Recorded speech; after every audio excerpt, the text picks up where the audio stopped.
talk about love.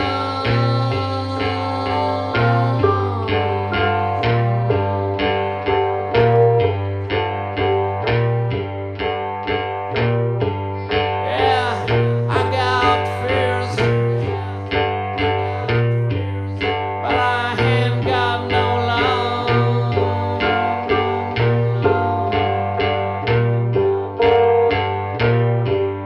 Yes, I got fears. Fear of plane crash. Fear of car crash. Oh, fear of sex. Fear of alcohol. So today for Solved or Unsolved, we're going to be looking at Casey Anthony.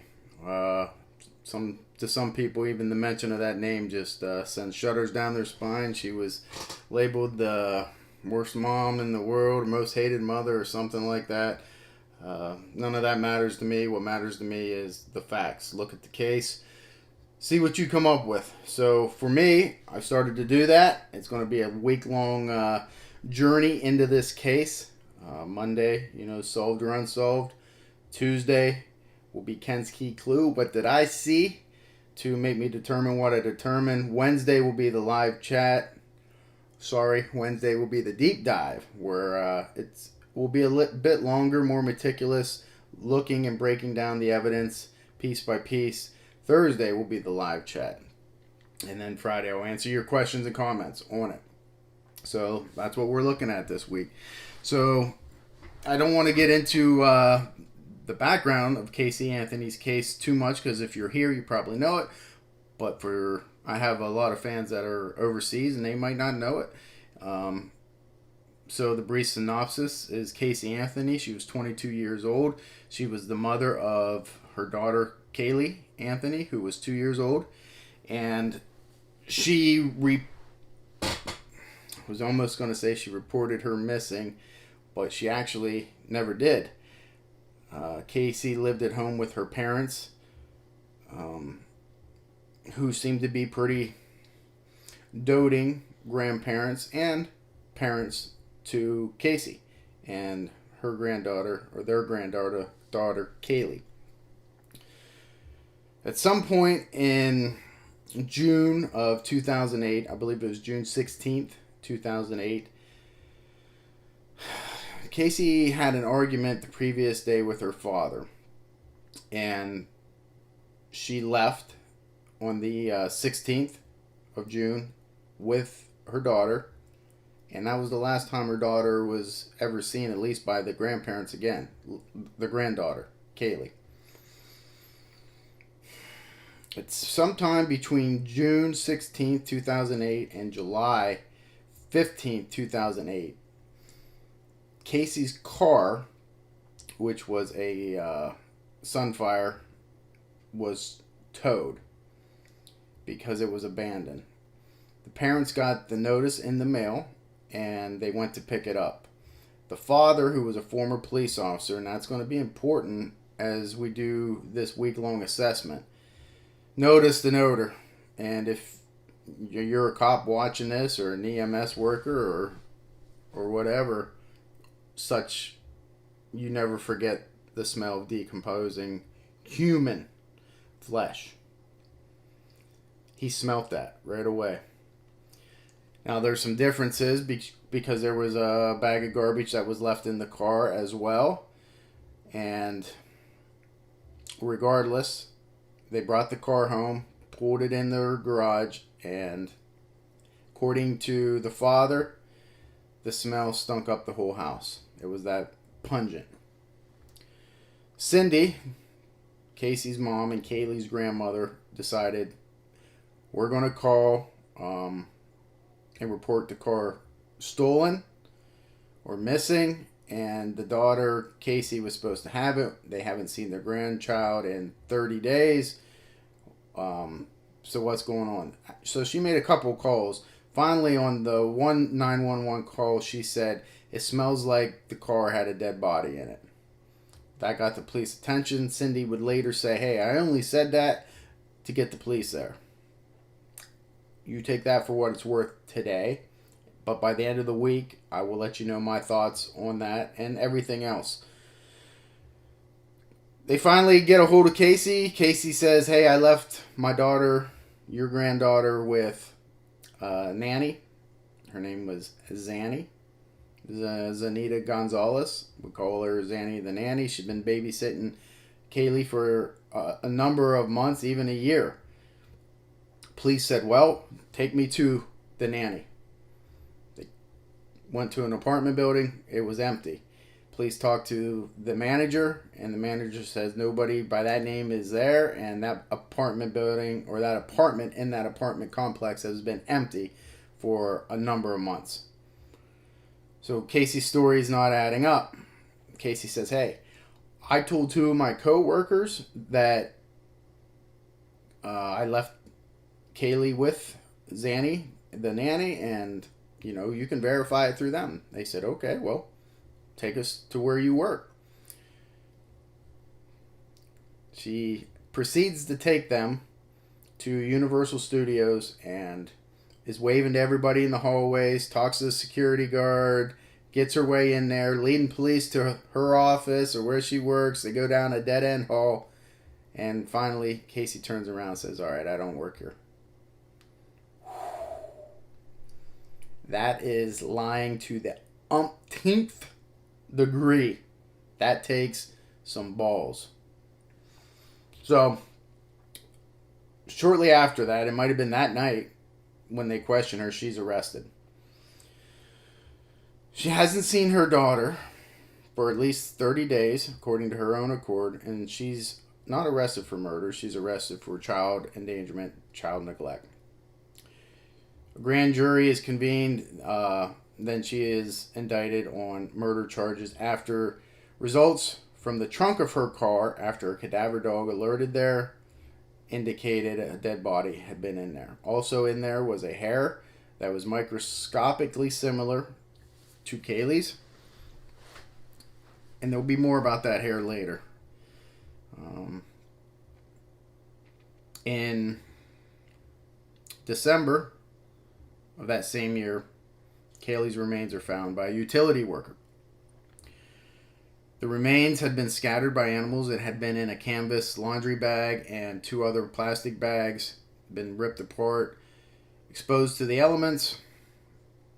But what was important was the skull had duct tape still attached to the face, the skull area.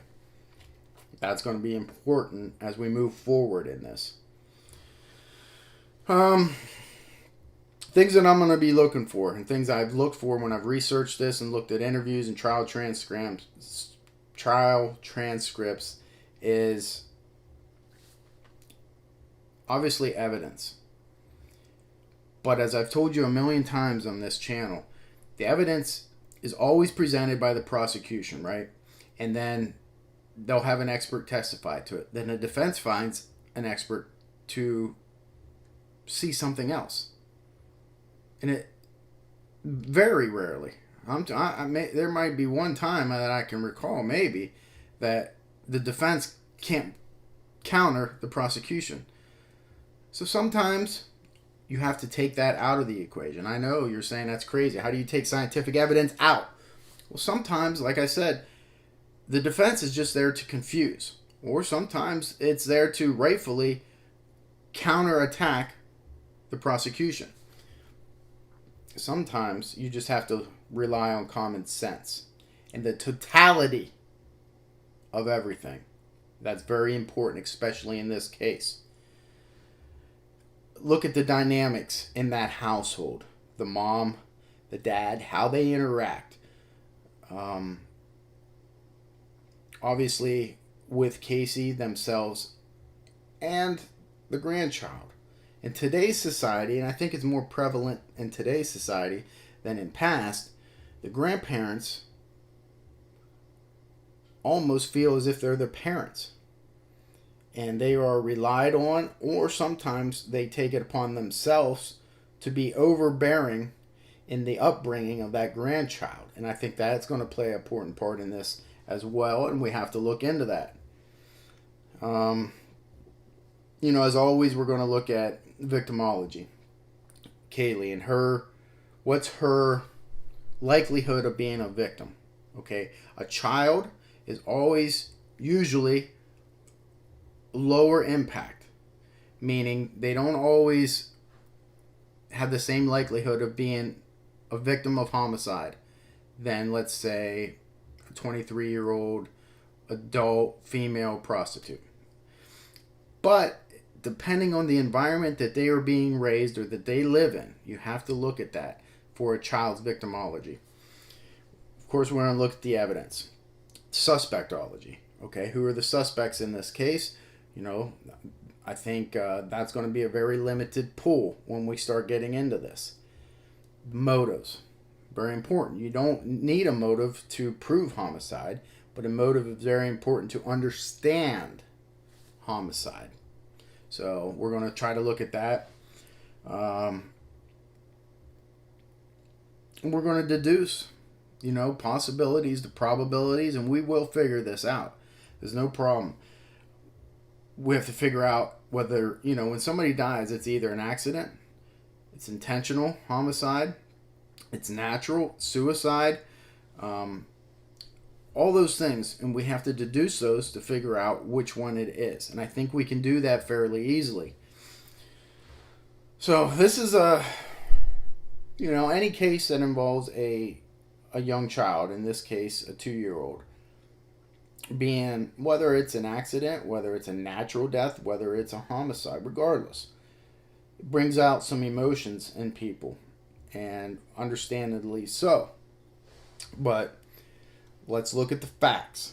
I don't ever jump to conclusions, and again, I don't pay attention to television too much, and I don't watch other videos. I want to look at transcripts, newspaper accounts, facts, police reports, and I will determine from there. And I promise you, it will be done articulately, meticulously, foolproof.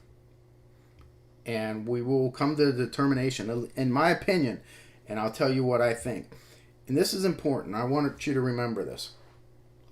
Sometimes, and I truly believe this, that so-called experts or people that think they're smarter than what they are will often look at a case and they will try to find something that may or may not be there, but to be different. To say, just to be different. To say, okay, well, this person did not do that because of this. When really, sometimes they don't believe that. And they're just saying that to be different. So people have that shock value. And they're like, oh, he believes, something totally different than the norm. I'm not one of those people. If it goes that way, I will certainly say it. If not, I'll say it, the way it is. It's just, it has to always be about the truth. It can never be about the prosecution or the defense. It has to be about the truth. Always. That's what I believe in, and that's what I will show you through this week-long episode. And you're going to see Tuesday my key clue, what I saw that really stuck out to me. Something minute that maybe a lot of people didn't pick up on, but to me it had a lot of meaning, and it goes a long way in showing who's responsible for this death.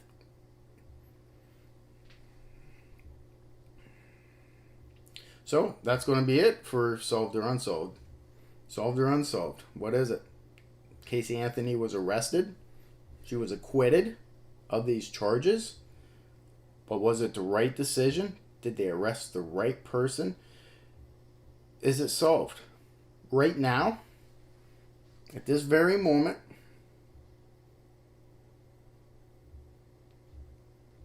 I'm going to hold off judgment and let you decide after we've done this whole week. Then I will tell you whether it's solved or unsolved. And right now, I'm going to leave it undetermined until, maybe we dig into it a little bit more. Because the reason I say unsolved is because there's some things that I need to know. There's some areas that I want to clean up. I want to be able to determine premeditation. I want to be able to determine accident. Those are things that I want to clear up. And I will clear those up by the end of the week. And there will be no doubt left as to whether Casey Anthony is guilty, not guilty, whether her parents are involved, not involved, whether a stranger, whether it was an accident. All those questions will be answered by the end of this week. So stay tuned for the rest of the week on Unsolved No More, the case of Casey Anthony and the victim, which is most important here, the daughter, Caylee Anthony. And you'll have all your answers by the end of the week. So stay tuned. That's it for today on Solved or Unsolved. Mains. Okay, so Ken's key clue today in the Casey Anthony case. And something stuck out to me really quick. There's a lot of things, a lot of dynamics within that family that made me hone in on something, how we can start deducing some things, and I'll go over that more in the deep dive on Wednesday. But one of the things that I watched that really stood out to me and gave me a clue as to who is responsible for this. After Caylee's remains were found, that's a whole different dynamic. The psychology of a suspect changes when it's a missing person to when the remains are found. And the reason being is because a lot of these people are either a sociopath or sometimes a psychopath. And their emotions change from, I got away with this, to, oh shit, I'm in trouble. Okay, so there was a phone call placed very early on after Casey was arrested, and she was talking to her mom and dad. Something was said in there that really stood out to me. This was before, obviously, Caylee was found. Her demeanor, first off, was all about her. That struck me as odd. If somebody has a missing person, a missing child especially, it's all about finding that child. Casey and her mom were speaking, and the mom said something to the effect that someone said that Caylee was dead. And Casey's response was, surprise, surprise. I don't like that. Okay? But everybody's reactions to different events is different. You don't know how you're going to react. You can say that you're going to react one way. You don't know. You can't base guilt off of that. You can say, I don't like that. As a human being, I don't like that. But as evidence to guilt, no. However, in the totality of everything, when we get done with everything, when you look into it, then maybe you can add that snippet to that. So, that wasn't the Ken's key clue. That's not what I see, but it was during that conversation, the same conversation, the mom, Cindy, who, something about her that doesn't sit right with me. May or may not have anything to do, and more than likely, nothing to do with this death. But the dynamics of her, without a doubt, played into the psychology of Caylee. And I'll get into more of that Wednesday. That dynamic plays a lot into this. Now, there's allegations of sexual abuse, all these things, and I'm going to get into all that. But right now, what did I see to make me focus in a certain way? What piece of evidence? What statement? What did I see? Well, in that conversation that Caylee had from the jail after she was arrested with her mom and dad, Mom kept asking, or asked a couple times, and on at least one occasion when she said, "Do you think Caylee's okay? Do you know where she's at? What do you think?" And one of Casey's responses, and she said, "She's not far. She's not far."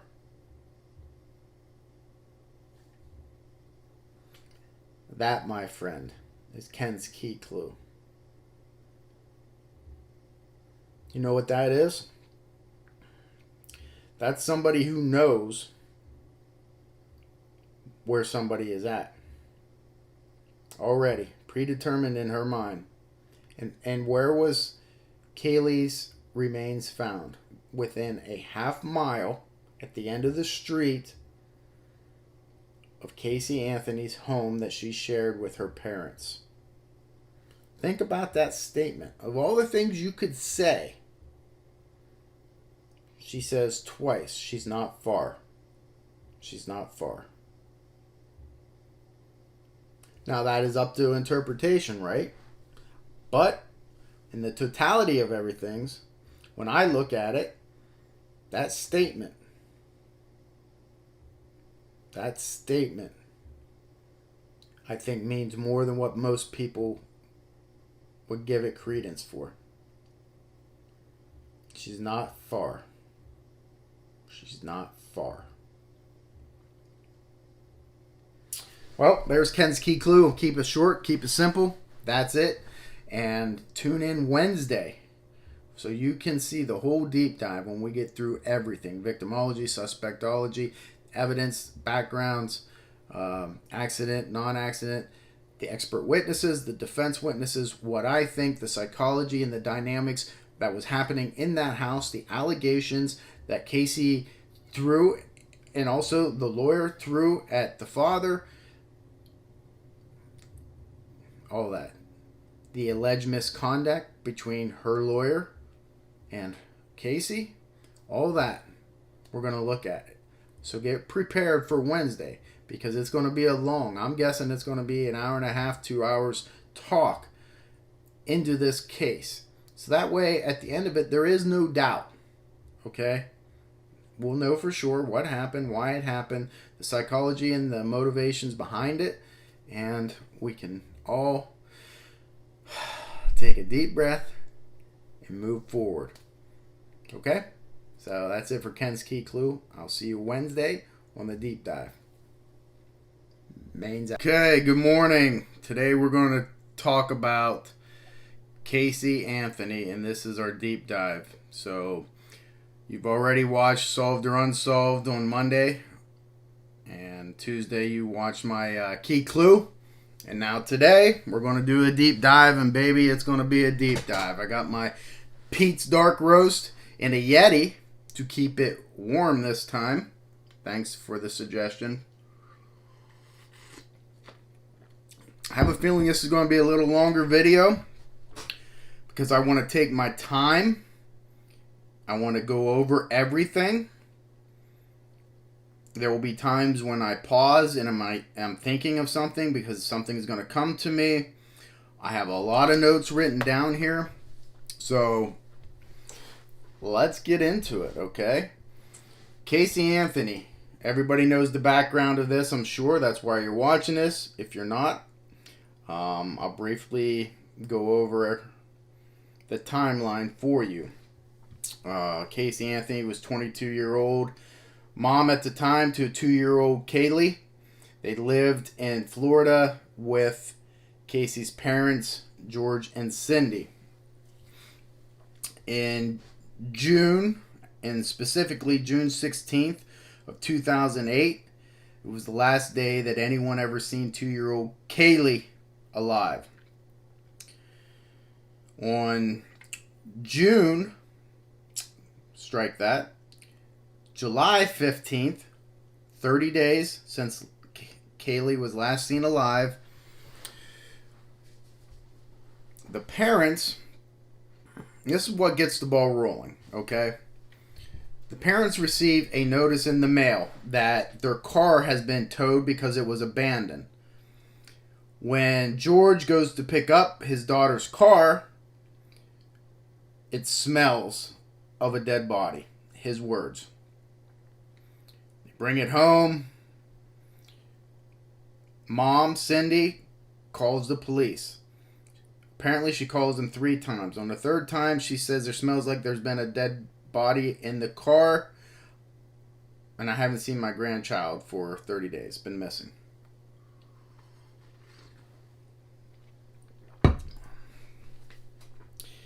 Casey comes home. She's been gone for 30 days. Okay, no one's seen her either. She lives there. Unusual. They have an argument about where Caylee is. She says, I've left her with the nanny. This is the last time I've seen her. She's missing. I don't know where they're at.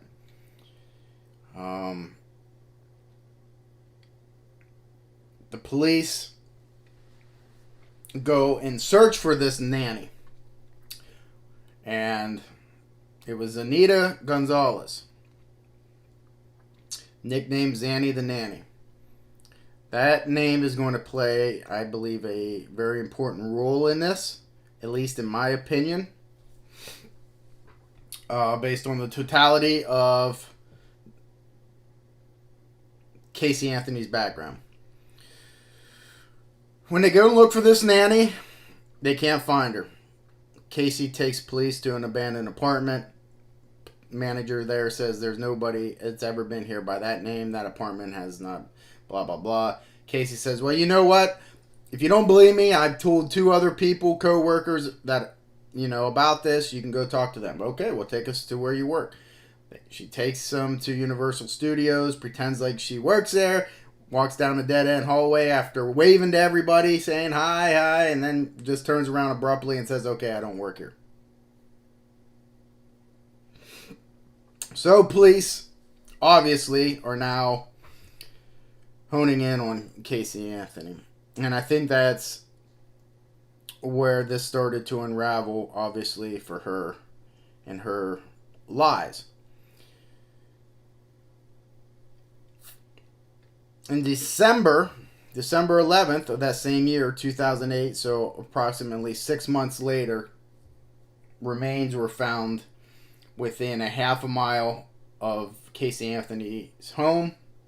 And they were confirmed to be of Caylee's remains. That's where we're going to start, okay? I pretty much went over all that stuff previously. So now we're going to get into the meat and potatoes of this case. Casey is arrested. She goes to trial. She is acquitted. Now, what we have to look at, obviously, is victimology. I touched on this a little bit, and there's not a lot to it. Okay, when you have a victim that's a child, 2 years old, they don't make many enemies in life.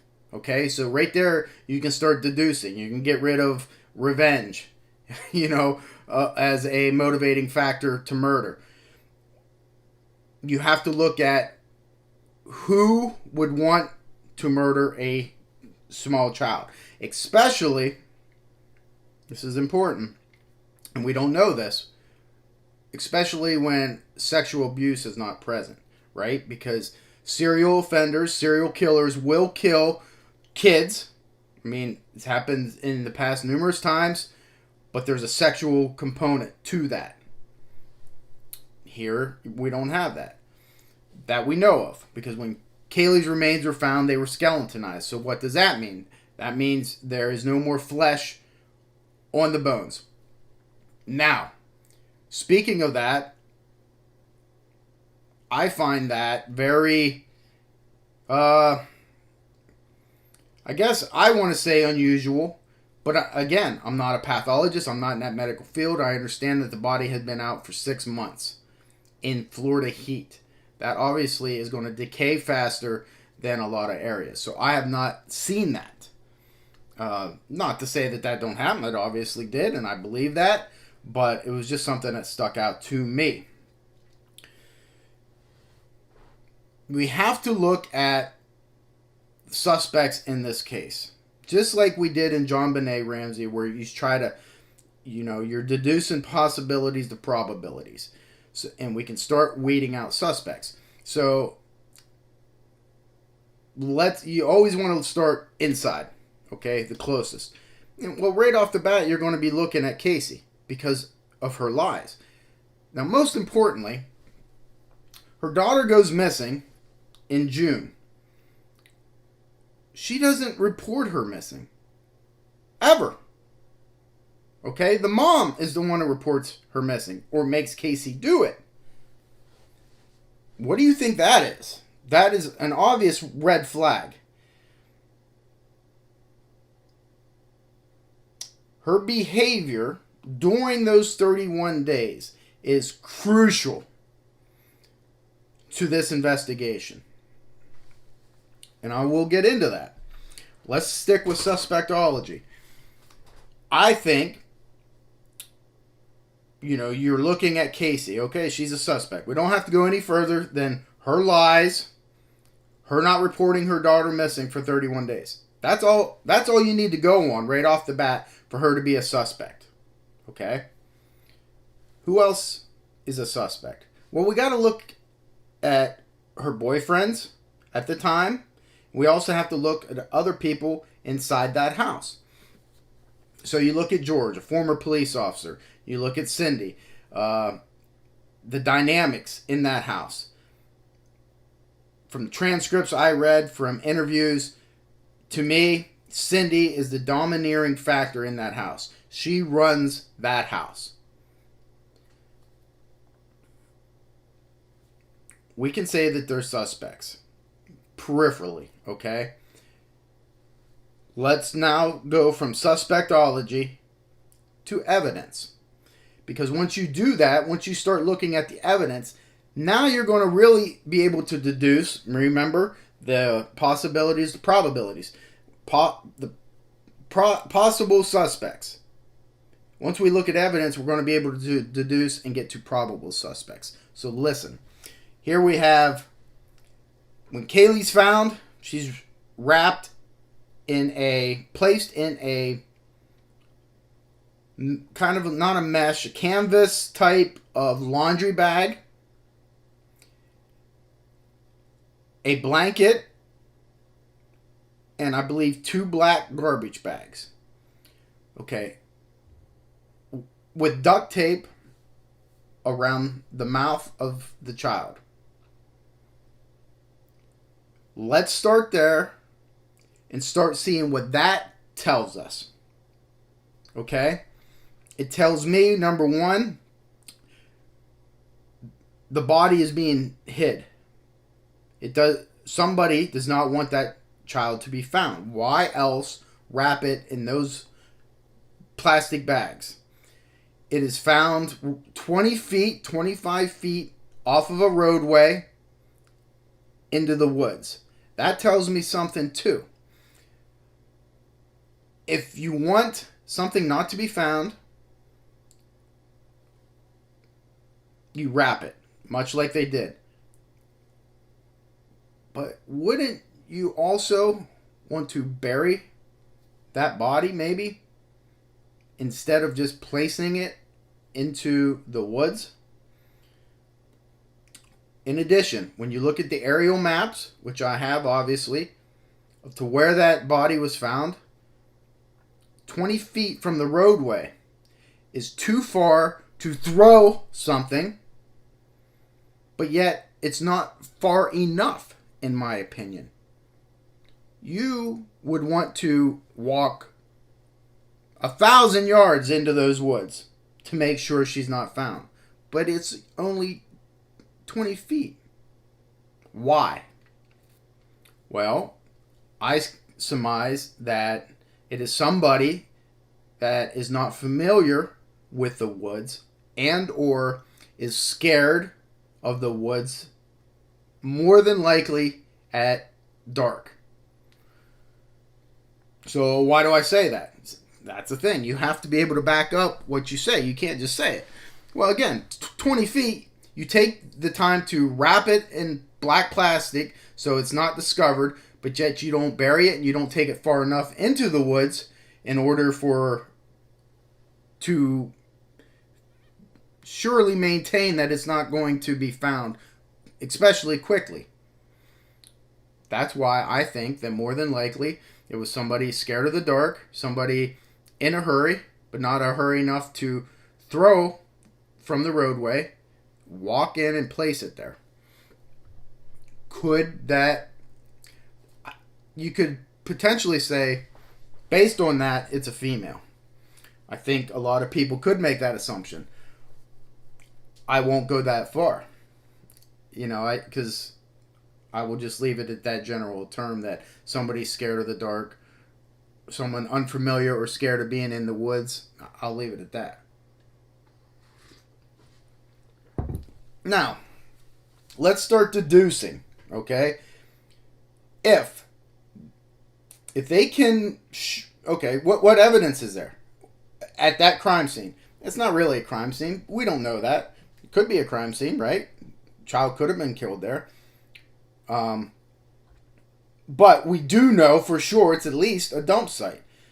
But a dump site is a secondary crime scene. There's things there that's going to point you to the offender. So what do we have? We have a blanket. Okay, let's trace that blanket.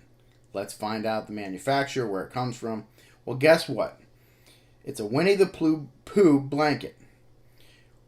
You go to Caylee's room in that house, and her room is made up of Winnie the Pooh theme. That's not coincidence, okay? I had a case of a 5-year-old child that was murdered, and her room was done in Little Mermaid. Curtains, blanket, bedspread, pillowcase, all that. I can envision that Casey Anthony's daughter Caylee's room was much the same way. And you can imagine my shock when 20 years later I do a search warrant at a suspect's house, and at the back of his closet I find a bloody Little Mermaid curtain. So it has a little bit of parallel to this case, I guess. But the laundry bag, the canvas type laundry bag, laundry basket, also not consistent, the same as one that was found in Casey Anthony's home. In fact, they were sold in pairs, and one of them was missing. Meaning there was only one. I don't know if it's missing. Maybe they bought the pair and threw one away. But let's be realistic. That's good evidence. Let's go to the car. Cindy, Casey's mom, says it smells like a dead body has been in that car.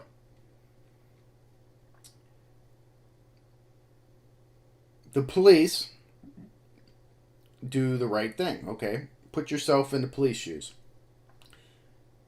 They get this car. Now, remember, the car had been abandoned. It had been towed. Went from now the abandonment to the tow lot to the Anthony home. And now police take it to their bay to do a search warrant on it. And it still smells. The police officers that were there smell it. They do the right thing by bringing a cadaver dog in. I mean, and you say to yourself, well, why do they bring a cadaver dog in? They know there's not a dead body in the car, right? People have looked at it already. Well, let's see what that smell is. Now, this is the thing about cadaver dogs. I've used them a lot.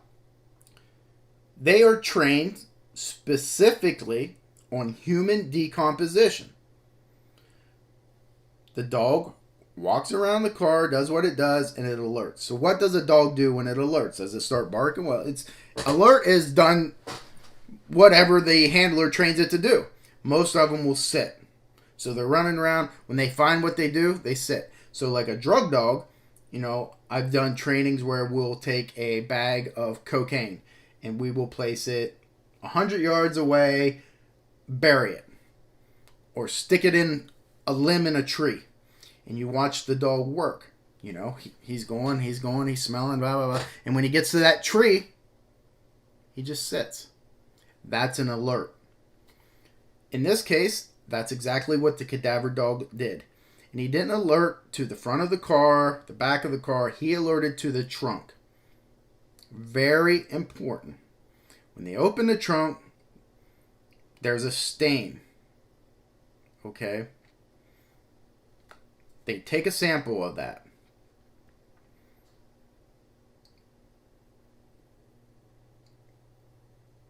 Not only did they find a stain and they took a sample of it, they found human hair. This is key. The stain itself, they cut out a sample and they send it to a lab to be tested, and they say that it has all the elements of a decomposing body had been there. Very high level of chloroform. Now, chloroform is a chemical that is also released when a body dies. It's natural, but in this case, it seems to be at an elevated level. Let's put all that scientific stuff to the side. Let's go to the hair. The hair is checked for mitochondrial DNA. And I think I've gone over this with you guys before. Mitochondrial DNA is the mother's lineage. Okay? So, the DNA from that hair was either from Cindy Anthony, Casey Anthony, or Caylee Anthony.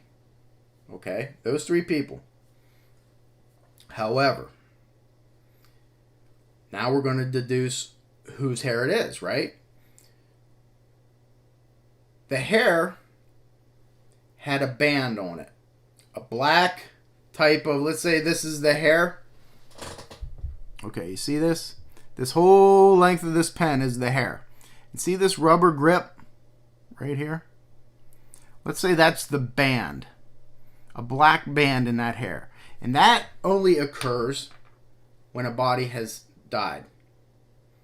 And that is present there. I believe they call that a decomp band. So now you would think, well, Casey is still alive, Cindy's still alive, but we know that Caylee's not. So do you think we could deduce that that was Caylee's hair? I do. But wait, there's people out there who say that's not enough. So let's go a little bit further. The hair is 9 inches in length. The hair has also never been treated. Now do you think we could deduce that it's not Cindy and it's not Casey's hair and it's Caylee's?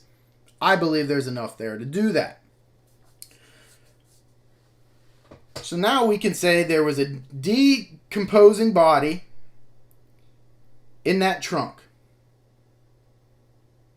I got a fly flying around here.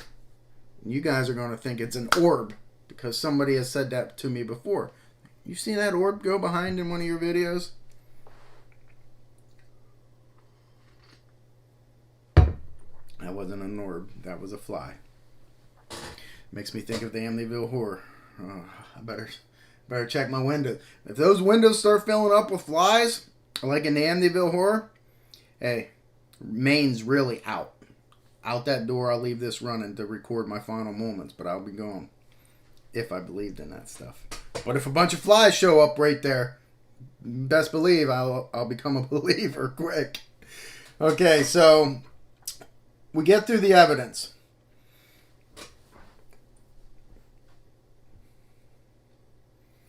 Let's talk about Casey's behavior in those 31 days. She's out drinking. She's out partying.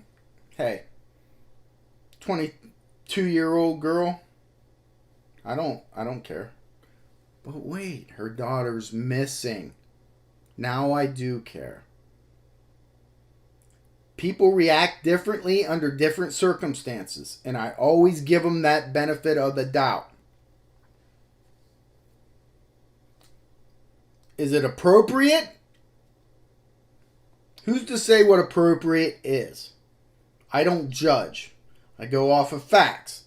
But I will take her actions of going out, drinking, partying every day, the statements from her roommates, her boyfriends, the people she hung out with, when she did not mention her daughter missing one time.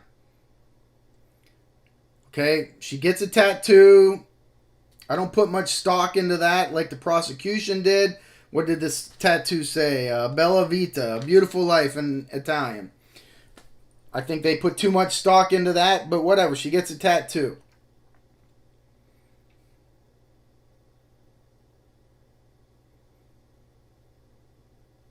Her actions obviously were not of somebody grieving the loss. And notice I said loss, not missing. Child. Now, why do I say loss? Okay, let's go to accident versus premeditated homicide. I kind of struggled with this. Let's make no mistake about it. In my opinion, based on the evidence that I see, Casey Anthony is responsible. Notice I didn't say killed yet. Responsible for her daughter's death. So, why? How? Okay, those are things that trouble most of us. We want to know that. I believe the defense in this, Jose Baez, could not overcome that. They knew there was too much evidence there to show that Casey was responsible. And I believe that. The duct tape on the mouth. The blanket coming from the house. The searches on the computer. Okay? The search for chloroform. Whether it was done 84 times, whether it was done once. Don't care.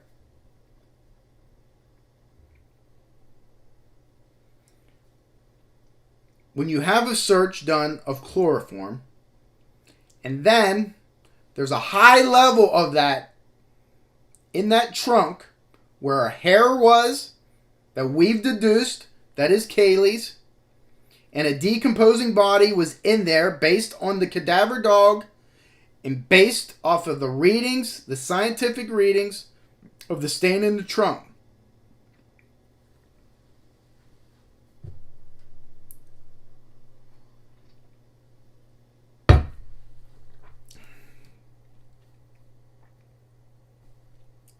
And Casey was driving that car. Casey Anthony is responsible. No doubt in my mind. I don't think there's any doubt in anybody's mind. But we need to now to determine how and why. And we will do that through deduction. When somebody is dead, you have to look at who would want them dead. Now, who would want a 2-year-old girl dead? Not very many people, unless it's child abuse is involved, unless a sexual motive was involved. In this case, we have a mother who, through suspectology, we've determined is a partier, but we've also determined that she's a good mother. Now you're saying, Kenny, some of you guys are probably getting mad right now, right? How can you say that? Well, there was no instance of child neglect. The child had a roof over her head. Granted, that was provided mostly by the parents of Caylee. Everybody that was interviewed that I saw said she was a good parent. So you have to couple that into your assessment. No matter what that evidence shows you. I don't care that the evidence shows me that she killed that kid. You still have to look at, well, she was a good mother. Doesn't mean she couldn't kill her kid. Remember a case, I believe their name was Susan Smith, who drove her kids into a lake? Was there any incidents in her past that showed that she was a bad mother? I don't think so. So it doesn't mean it can't happen. We have to figure out why. So who would want her dead? Well, certainly not the grandparents. You go back to Caylee, right? Or Casey's boyfriend. And I throw that in there because that is a possibility. It's not a probability. Okay? He, I believe, is certainly ruled out of this. But that doesn't mean that the boyfriend or that lifestyle didn't factor into Casey's decision to kill the kid. Now, at trial, the defense says, okay, the reason Caylee didn't report her missing for 31 days is she was already dead, and Caylee knew that. Caylee died. She drowned in a swimming pool. And George, the dad, covered it up for his daughter. Oh, by the way, he has been molesting Caylee, his own daughter, since the age of 8.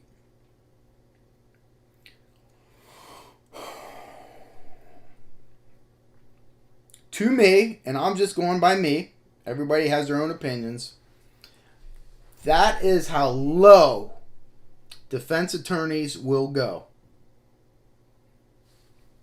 Where's your evidence of that, Jose Baez?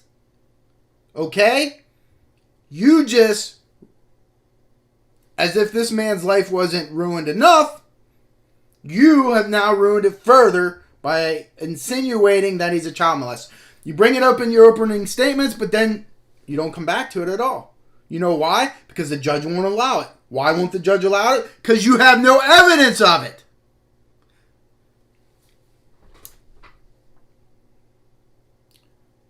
That being said,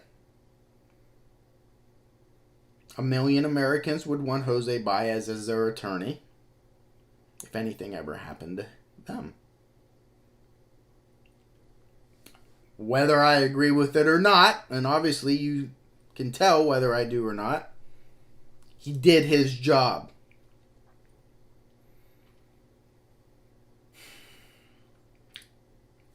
That decision to do that, you have to look at Caylee. And that will help you determine what type of person she is. She was willing to throw her dad under the bus like that to save her own life, knowing it's going to jeopardize her relationship with her father forever. She admitted he was a great father, great grandfather, but yet you did that. That is a hallmark trait of a narcissist. And I believe fully that's what she is.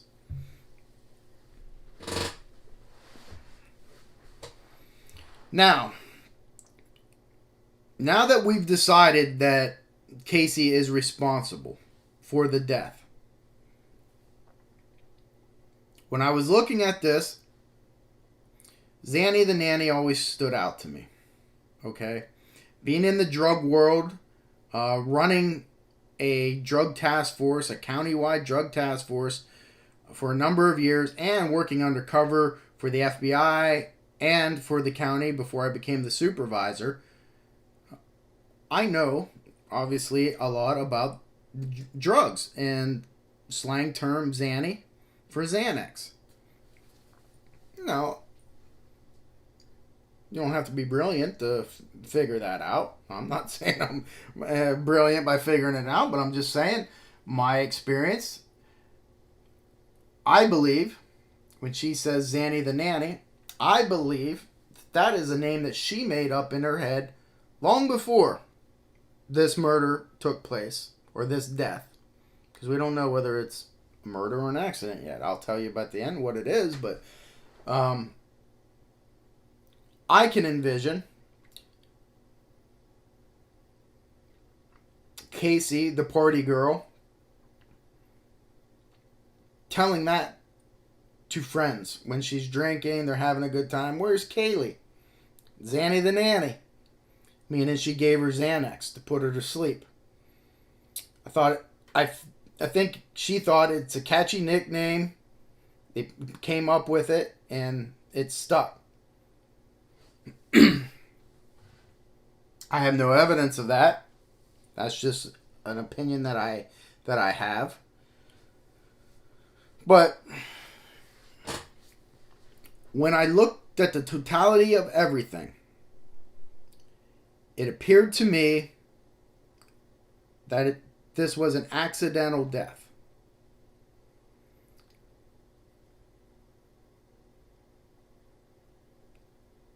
How I qualify that by saying she was a good mom. She had people to rely on, her grandparents, her parents, Caylee's grandparents, to watch her.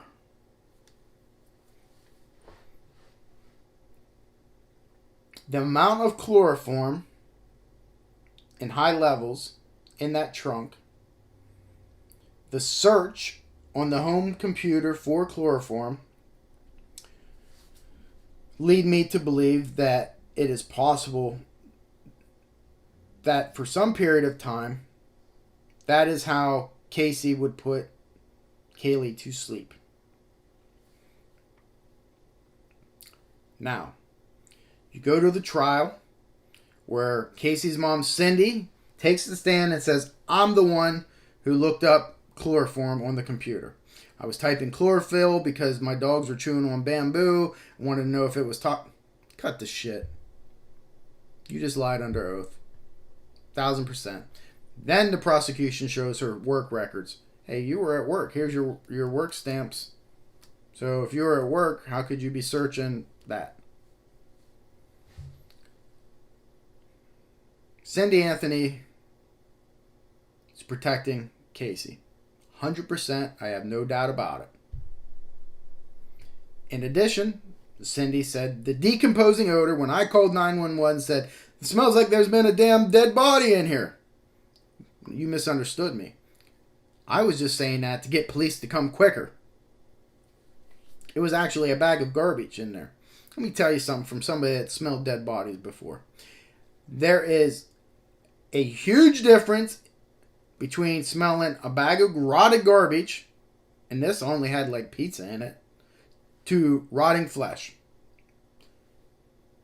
George Anthony knew this. He was a cop. He knew what he smelled, beyond a shadow of a doubt. Again, it's Cindy Anthony, the matriarch of this family, the one who runs the show, doting on her only daughter and protecting her. Trust me, she's not naive, folks. She knows. I don't care what interview she gives.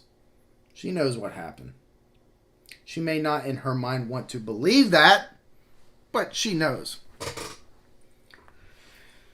I need another drink of Pete's. Hold on.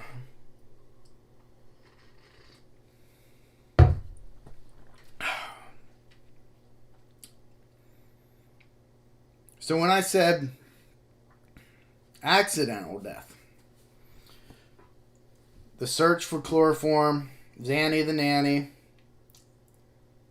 her partying lifestyle leads me to believe that she had been given Caylee something to put her to sleep.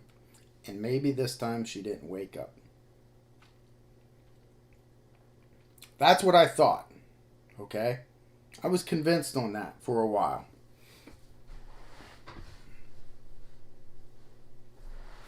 until you focus in on those 31 days. To me, that is key. She's out partying every night. There's photographs of it. I don't care that she's grinding on another girl, entering a hot body contest. She's dating a DJ, living at his house.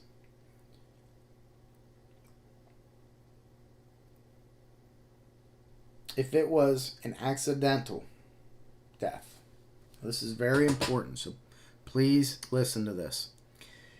If she accidentally killed Caylee,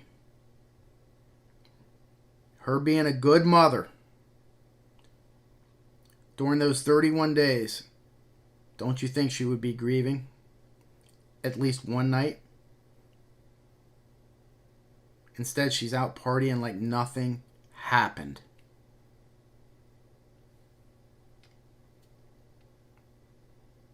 That's murder. That's not an accident.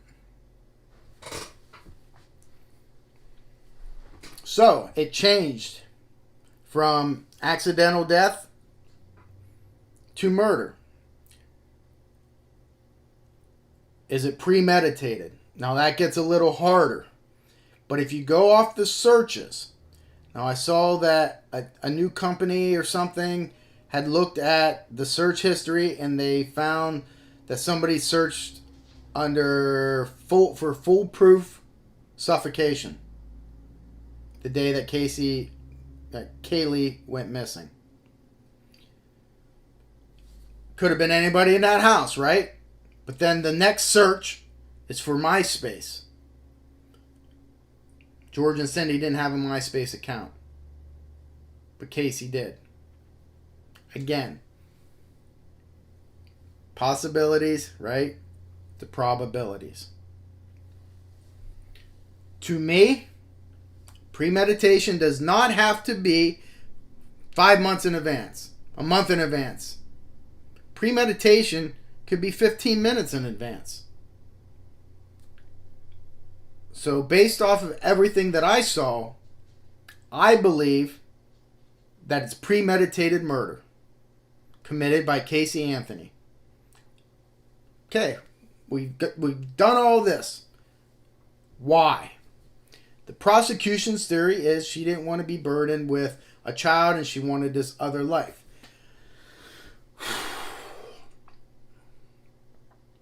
Based off her actions for those 31 days, you can buy into that, right?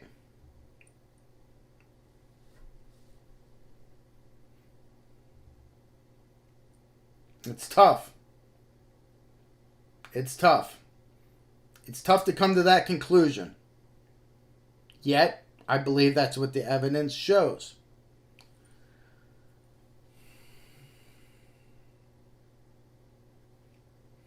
I keep going back to Ken's key clue.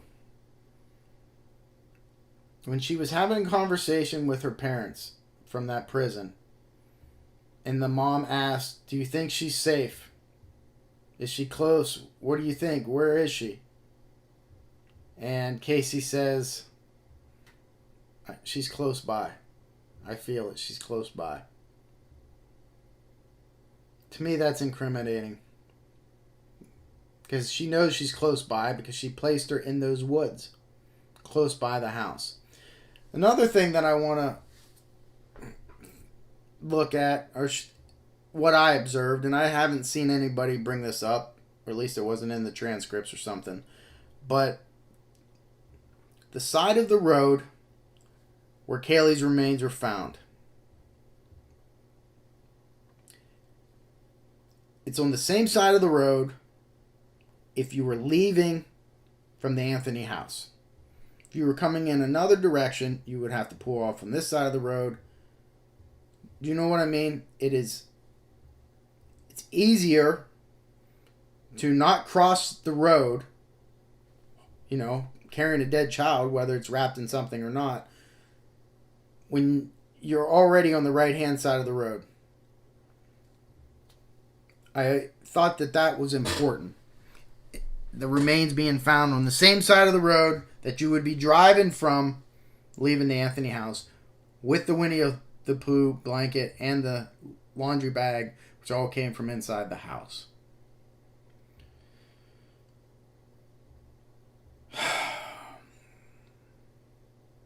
Alright, I'm going to go through my notes now, because there's some things that I probably missed, and I write things down, because at my old age of 40 something now, hey, after 21, what other age is there to look for? You know, so I forget. But I write these things down. I have down here, Cindy is minimizing the 911 call, exclamation point. I already went into that, no doubt. Not garbage, I have circled. That smell was not from garbage. The duct tape. That's one of the biggest pieces of evidence.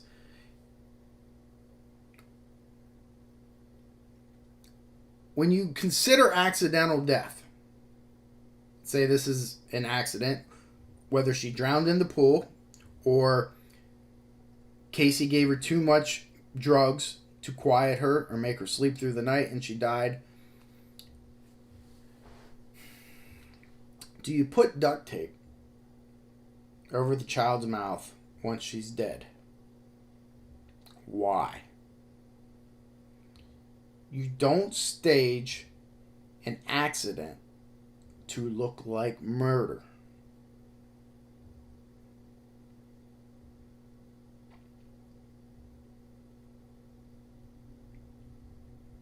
I can't think of a reason to do that if it was accidental.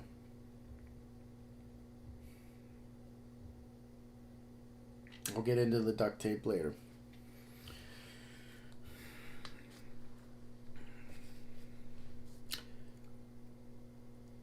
Dynamics between mom and dad. Again, Cindy run that house. She is obviously a difference between what happened to Caylee compared to George. I have written down here, Cindy makes herself more involved with Caylee than she is. Casey learned by example. Cindy attacks George. So what I mean by that is, in an interview that I watched that Cindy gave, she made it, I have no doubt that she was involved heavily, there's that pun again, heavily in the rearing of Caylee. But oftentimes grandparents, and I've seen this lots of times, interject themselves way too much into the grandparent's life, trying to take over that role as mother. I believe that's Cindy. In one interview, she says, George was saying, well, there was a couple nights where Caylee was not here. And Cindy almost snapped at him. What do you mean? She was always here. Name one instance. He's like, well, there was a couple times. Name one. I tucked her in bed every single night. I guarantee that that's a lie. I guarantee that she did not tuck her in every single night. Okay? Again, to me, that's a grandparent interjecting themselves a little too much. And I think Casey felt that. And there was probably arguments between those two about how to raise the daughter. And that is another reason why I think Casey, when people say, well, why would she have to kill Caylee? Her mom could have raised it. That's probably the last thing in Casey's mind that she wanted her to do. Okay? In her mind, it was probably, hey, I would rather nobody raise my daughter than to have my mom do it and give her that satisfaction.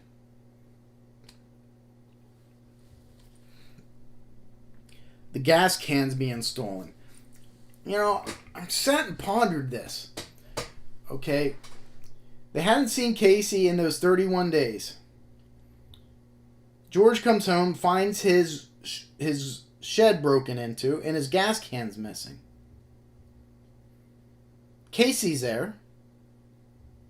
And he's like, oh, hey, where you been? What's going on? Nothing. I'm late for work or whatever. And she didn't even have a freaking job. She was lying all the time about that. He asked her about the gas cans. She didn't know. He goes outside, and he finds the gas cans in her car. Now you say, what's the big deal about that?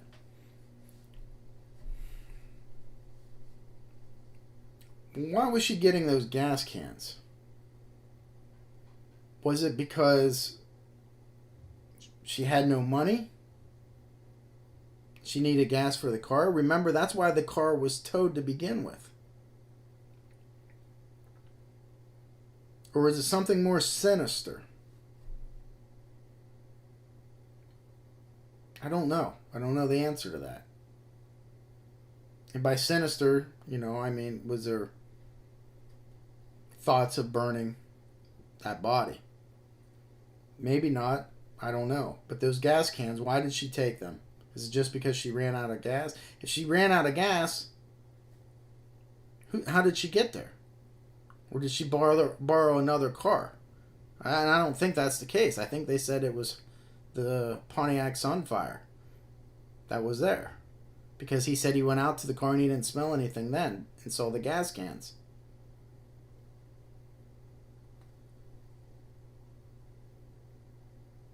See, and then that gets me thinking. If she had returned to the house, let's say 10 days later,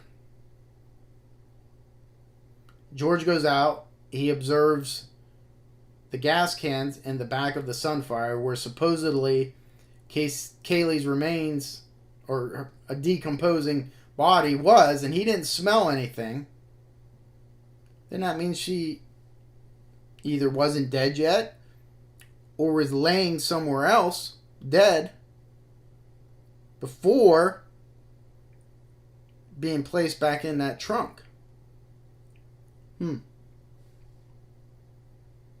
Not sure. I guess I have to learn more about that gas can incident and the time frame of that. See, I'm always learning something new when I sit here and talk to you guys. Okay, suicide attempt by George. The defense wanted to paint that as, hey, he did something to Caylee, whether he covered it up or whatever, and he tried to me, it's a grieving grandfather who was a little bit too attached, just like Cindy, I think, and it's because they lived there with her. Of course they're going to be attached. He had a lot of pressure on him, thinking that he raised this daughter, the love of his life,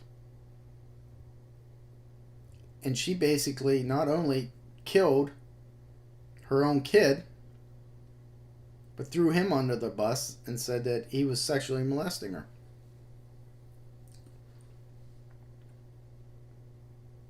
I don't blame the guy.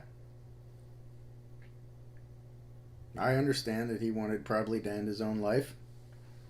Doesn't mean he's guilty, okay? Foolproof suffocation the day of the disappearance. That's key. Cindy saying somebody else performed those searches. She's just in such denial in her own head. The next line I wrote, Cindy is in denial. Because she still believes that Caylee drowned in the pool. I have down here narcissist for Casey, without a doubt. I've circled here her first phone call when she was saying she's not far. My key clue. Cadaver dog being trained specifically on human decomp. Alerted on that trunk. I had down here, if they believe chloroform was used, why not trace that cell? How easy is it to get chloroform? And then I understood that you can make it. And there was Google searches for that as well. And then I have Ray. If this was an accident, she would not have been acting the way she did for those 31 days. No evidence of sexual abuse on Caylee, and there's no evidence of drowning. Now, of course, what's the body going to tell you? Okay, the body is evidence too, but it's skeletonized. But under microscopes, you can tell whether there's, let's say, nicks to the ribs, as a stabbing would occur, or blunt force trauma. There was none of that. So I think you can't rule out drowning based off of just the body, the manner of death. You don't know how she died. Okay? So could it have been an accident? If you just base it off of the body alone, sure. But why would you put duct tape on the mouth? Why would you hide the body in plastic bags and place it in the woods? Again, you don't stage it to look like a murder when it's an accident. Dr. Spitz testified. Okay. For all of you that watch my channel, you know I'm a big fan of Dr. Werner Spitz. He is a good friend. Well, I consider him a good friend. We have had a handful of occasions where we have drank some beer and we've talked shop. We've never talked about this case. Now, I haven't seen Dr. Spitz in a number of years. But when I did, I loved the guy. Treated me the best anybody could ever treat somebody.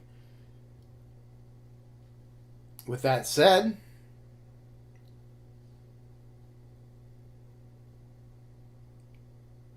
I don't believe he was a hired gun by the defense. I think he testified to what his opinion is. Now, whether you believe that opinion or not, like I do not, doesn't take away at all my admiration for the man. I just disagree. But he is true when he says, based off of the body, you cannot determine whether it was an accidental death or a homicide. And I agree with that. Now, Dr. Jan Garavalo or whatever, Dr. G, I guess she has her own TV show or did. She disagrees with that, and she testified at the trial that based off of being wrapped up, being discarded in the woods, and the duct tape, you can determine it's homicide. I agree with her.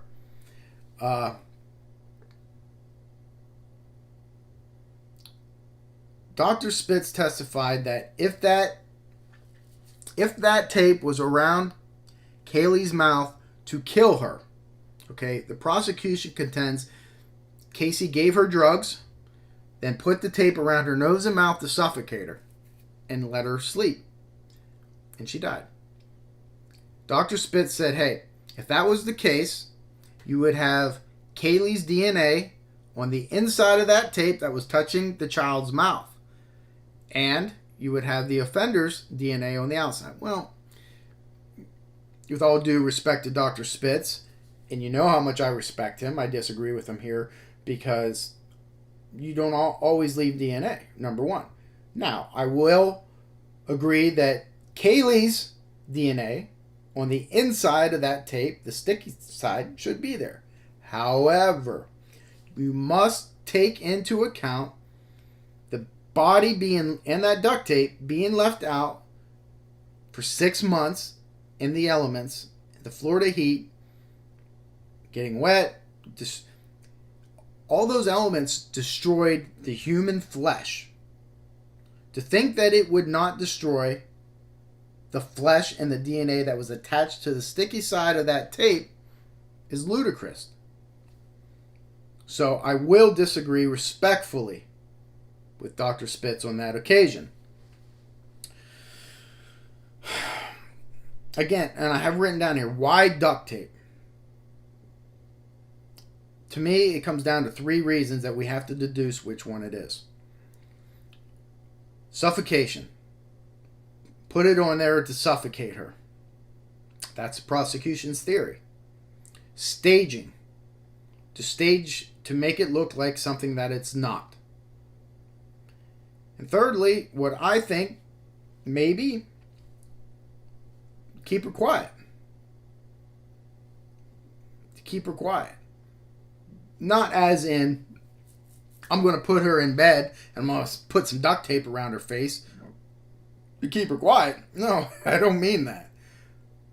But I mean as in, yes, chemicals being applied to her and then the duct tape over her mouth, not specifically to suffocate her, but in case she wakes up from that she can't scream.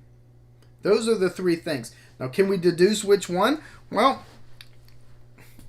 I don't know if we can. So I'm not going to try, but those are the three things that I believe as to the reason for the duct tape. I have down here the tattoo. I don't really put much stock in that. Other than if your daughter's missing, you're getting a tattoo that says beautiful life. But that tattoo goes into the whole partying during those 31 days. Again, she's 22. I don't mind that you're partying, but when your child's missing, and let's say dead, she was dead during that time, then I think I got a problem with it.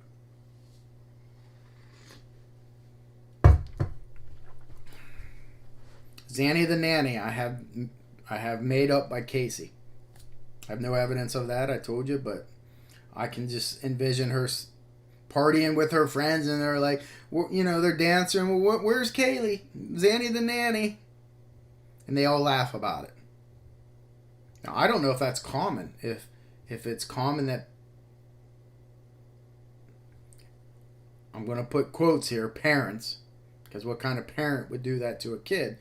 If individuals do that to kids to put them to sleep, I don't know if that's a common practice or in certain circles, the party circles with ecstasy and being involved and stuff like that. I'd be curious to know that. The jury selection. Now everyone wants to get on the jury. How could they be so stupid? Just like OJ, right? I said in my OJ video, I believe that was the right decision by the jury. Not because I believe OJ's innocent. Not at all. I believe he's guilty. I believe he committed those murders alone, and the prosecution had it right. However, the defense outlawyered the prosecution. It put reasonable doubt, and that is how the jury system is made up. So they gave the correct verdict, in my opinion. In this case, I think they were wrong.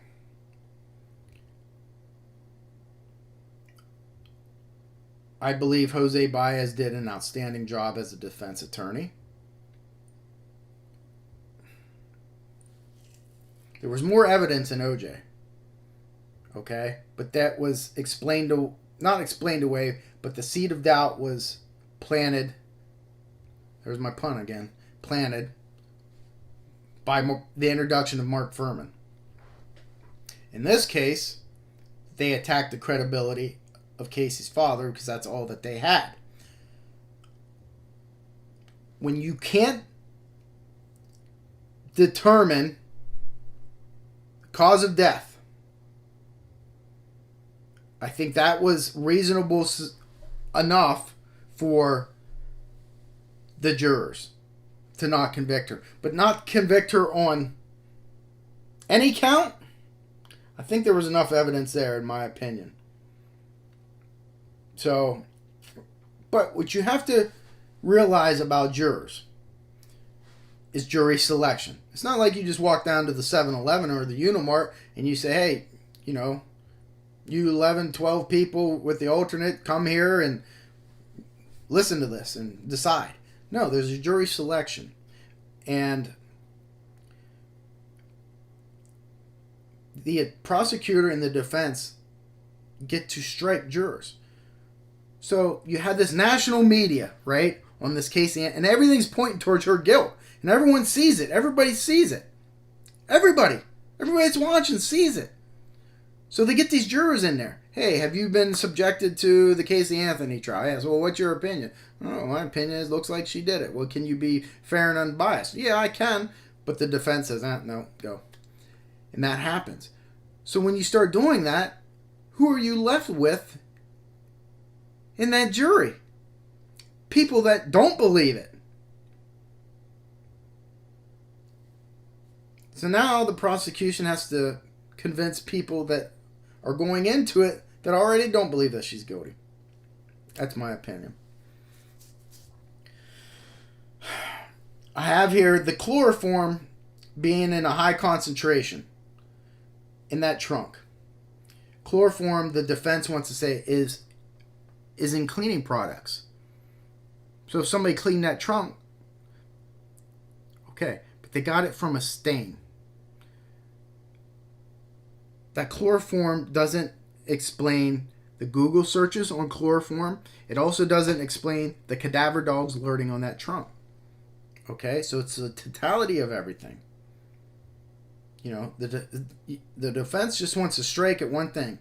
Think of it as a balloon. The prosecution, chloroform, you know, is in the trunk. And there's the balloon. Well, the defense, all they got to do is come in and say, well, isn't chloroform used in cleaning products? Yep. Boom. Pop that balloon. And go on to the next thing. But it's the totality of everything. Okay? It's the dogs alerting there. It's the search on the computer.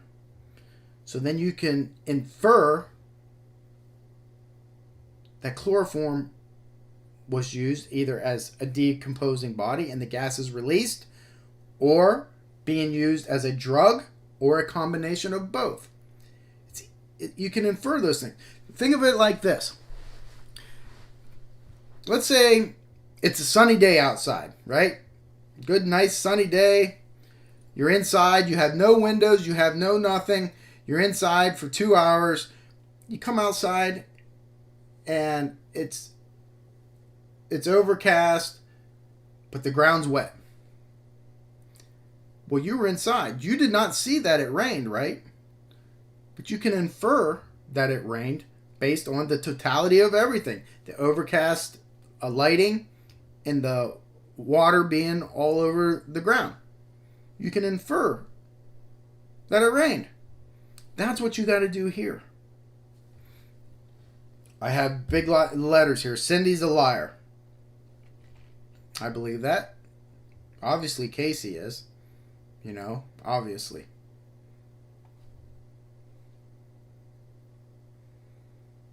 And this bothered me. Not quite as much, but almost as much as accusing George of sexually molesting his daughter. They had the attack of the utility worker that found the remains. You wonder why people don't want to get involved in anything. Here this poor guy is going about his day. He discovers the remains. He goes down there. He's not sure what it was. He picks up the skull with a stick through the eye socket. And they want to attack him because of that. Are you for real?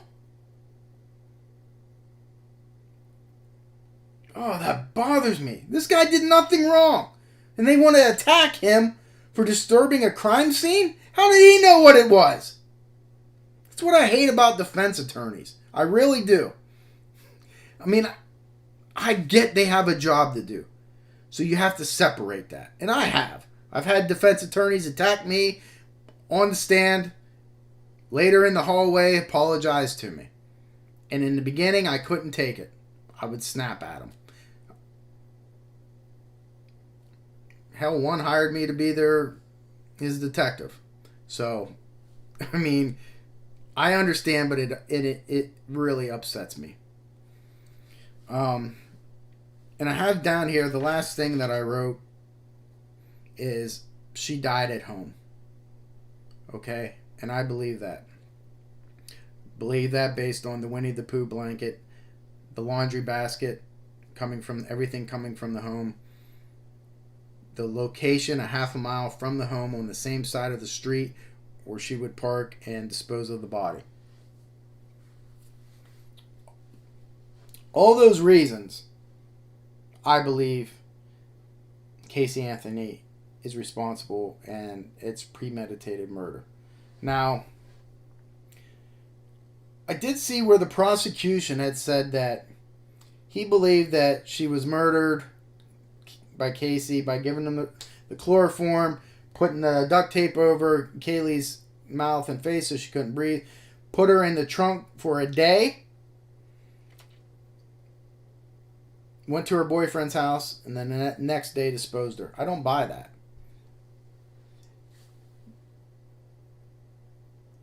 Caylee's remains had to be in the trunk of that car for either a significant amount of time in order for a stain of decomposition to form and for that smell. Not just one day. That doesn't happen in one day. Or she was killed and she was somewhere else for a period of time, then placed into that trunk and driven to a place. I think that is less probable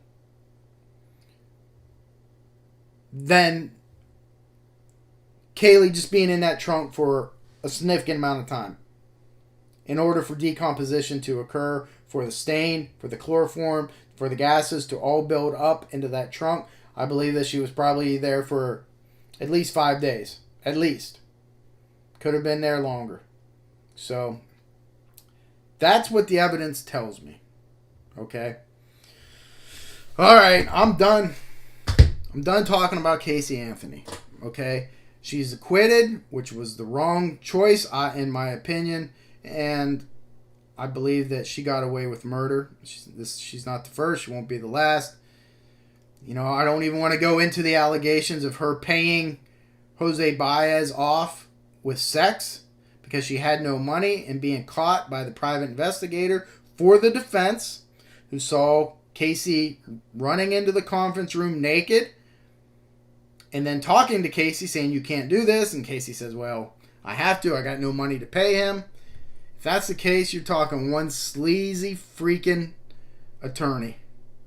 Okay? Do I believe it? I don't know enough about this private investigator.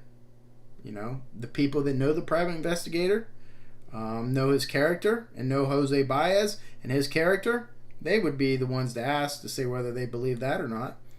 But knowing Casey Anthony and her background, I don't doubt it. I don't doubt it. You know, she supposedly canceled an interview last minute. Baez canceled it for her. And then he said to her, now you owe me 3 blowjobs. And this was overheard and by the private investigator.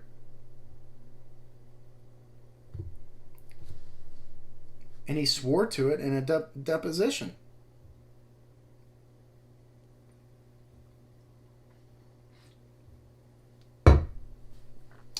The whole thing is a tragedy. It's a tragedy. You sit there and you think about the child. And how the mother, and we don't even know who the father is. She never released who the father was. No one ever knew who the father was. That's crazy.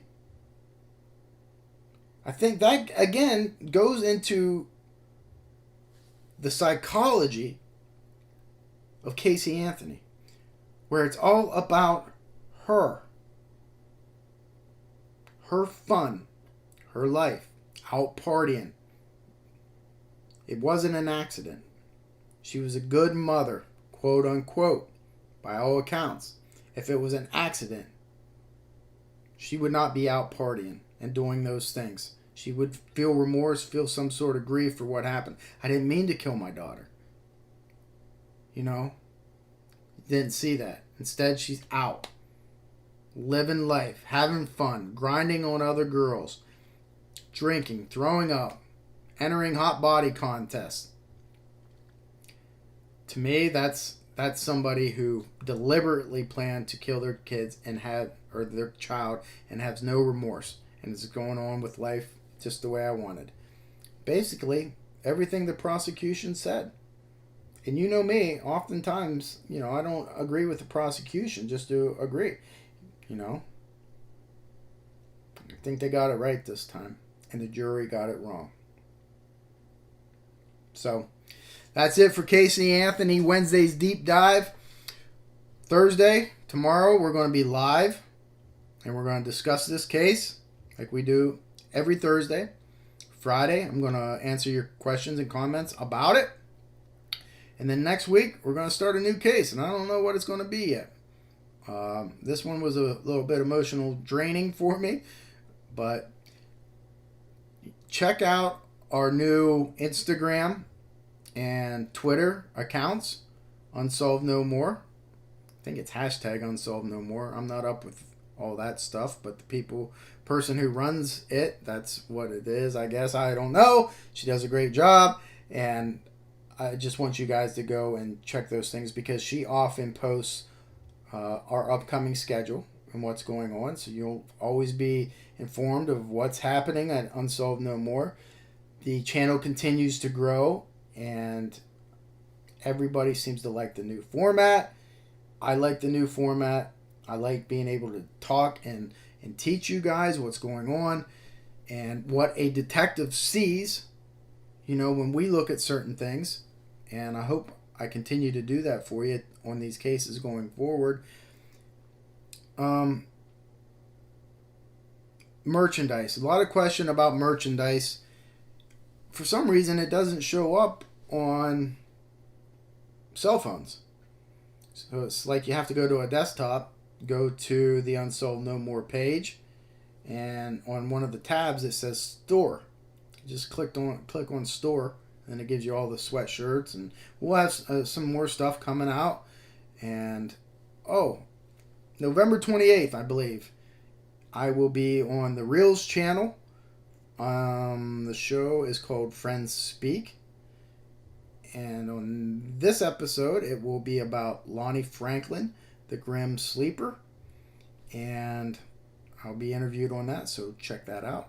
And as that comes closer, I'm sure I'll promote that a little bit more. But that's it for Unsolved No More. And that's it for Wednesday's Deep Dive on Casey Anthony. Okay, it is Friday. Friday means that we're going to look at some comments and questions that you have for me. And in this case, it is Casey Anthony. So let's start. I'm going to read some and we'll go from there. Let me adjust this a little bit. Okay. Misha Dawn. She is a member. I'm always kind of surprised that George and Cindy remarried or remained married. This kind of tragedy often destroys marriages of people involved. I'm sure that they are the only two that truly understand what they have endured. It's a shame. The whole case is a shame. Yes, I'm surprised by that too, especially because they seem to obviously have differing opinions about what happened to Caylee. But I think deep down inside, I think Cindy knows, and she's protecting her daughter more than George, the former police officer who got thrown under the bus by his daughter, is. So it is surprise. I do see anger in a couple interviews between them, but I think that's because they don't agree on things. Teresa Garrison. Casey didn't have an argument with her father. It was an argument with her mother, so she took Caylee and went to her boyfriend's apartment. Okay, the research that I did showed that it was with her father the day previous, so maybe my research was wrong. The source that I got it from, I believe, was the trial transcripts, but maybe not. You could be right. I won't argue with you. Regardless, she had an argument, right? Arguments sometimes are a receipt for disaster when it comes to homicide. And regardless, she had it. Jessica Hutchins. Narcissists will make up heinous lies about anyone, especially those closest to them, in order to shift guilt or blame off themselves. You are correct.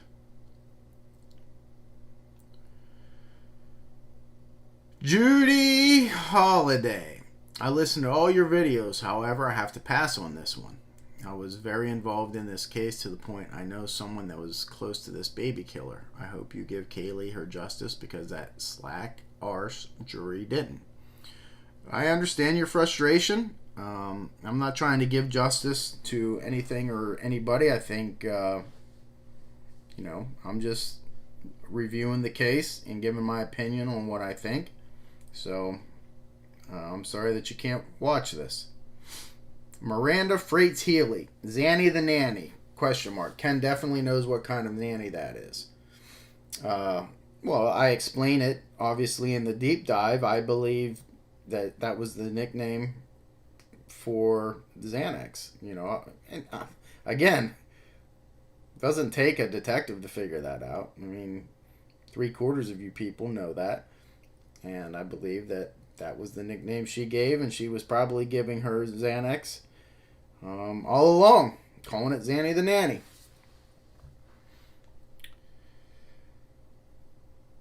Lacey, really interested to hear your take on this sad case, Ken, and learn facts without BS. Thank you as always. Well, I try. Breezy Bradford, I think the sticker and kiss on the duct tape and wrapped in favorite blanket, someone close. I always thought it was an accident, so manslaughter or second degree, but I am no expert, sir. Looking forward to your breakdown. Well, thank you, Breezy. Okay, what I would say on that is it appears that there was an imprint of a heart on that duct tape, like a sticker of some sort, but when they retested it or reanalyzed it, they could not find that again. So I do not have an opinion on that. I don't know enough about it to say, where that is. The duct tape is curious because I am sure when they did the search warrant at the house, they were looking for the duct tape. Now, me personally, I think I would have articulated enough probable cause to search the boyfriend's house where that she was staying and look for the duct tape there as well. Because it's my understanding they never found the roll where it came from. Much like John Benet Ramsey. So, I don't know what else to say about that duct tape. It came from somewhere. I would have went to, and maybe they did. I'm sure if they were thorough enough, they did. I would have went to all the local department stores. Not only checked to see if Casey herself purchased it, and if she did, you're probably looking even further at premeditation. But look at George. Look at, most men. If they're handy, if you go out in their garage, you're going to find a roll of duct tape. So when you're doing that search warrant, if that house was absent of duct tape, his garage was absent of that, that would make me even more suspicious than I would be if I found the duct tape roll there. Does that make sense? Faith Sedgwick, the mother noticed the smell. She was a nurse. Well, I'm sure she noticed. But just because somebody's a nurse or an EM worker doesn't necessarily mean, especially a nurse, they're not always going to know what the smell of human flesh smells like. How many oftentimes does a decomposing body get brought into the ER or to the hospital for that matter? It's mostly first responders, police officers that know that smell because they find that in houses or where a body's been for a while. That's how I know that smell. I went into a house one time. A guy had been there for, I think a year, maybe 6 months. And it was a different smell than I had smelled. It's varying degrees of decomp. This guy, he was like leather. And he had been in a controlled temperature. And it was different than what I had previously experienced. So it taught me something. Remember, everything's a teachable moment. And for me, it was, hey, just somebody's been dead a while. Past the decomp gas release stage, you might not smell anything. This was not the case here. TL, I absolutely love the way you say guilty, and I also love the new format. Can't wait to see your opinions on this. Thank you. Casey Anthony should go missing and nobody should look for her.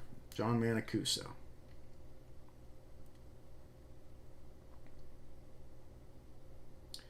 Dragon Claws, that lawyer of hers, the word sleaze came to life, gained a form, and started walking around.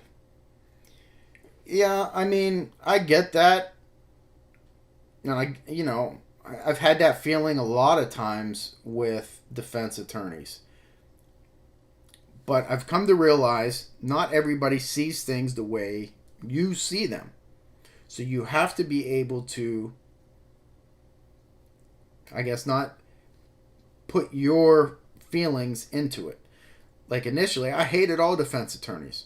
Hated them. Hated how they acted. I hated how they attacked people on the stand, including me, whenever I had to testify in cases.